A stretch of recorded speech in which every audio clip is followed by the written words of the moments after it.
大家好，我是小颖。今天我们来做好吃的菜团子。首先来做料油，菜团子好吃，料油是关键。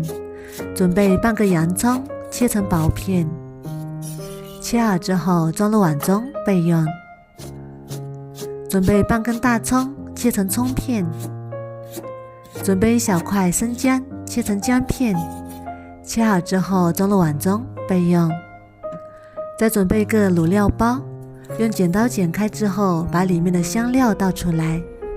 锅中油烧至微热，倒入香料，再把洋葱和葱姜片也加进来，小火炸出香味，炸至微微花黄，再把葱姜捞出来不要，然后把油过滤出来备用。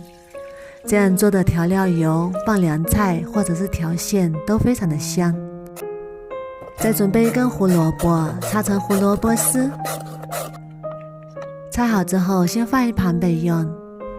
再准备4个鸡蛋，打入碗中，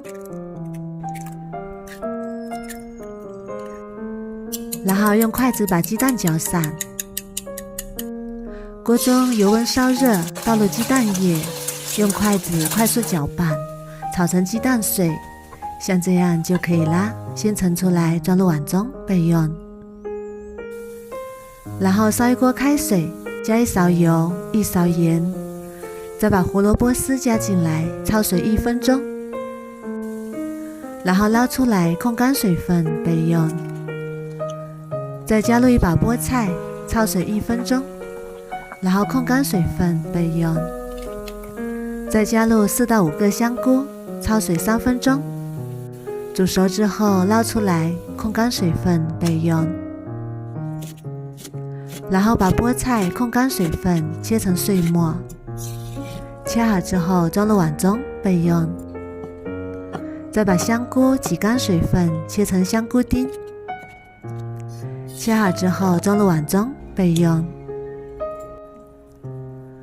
再把胡萝卜丝也挤干水分加进来，再把鸡蛋也加进来，然后加1把虾皮，提鲜又补钙。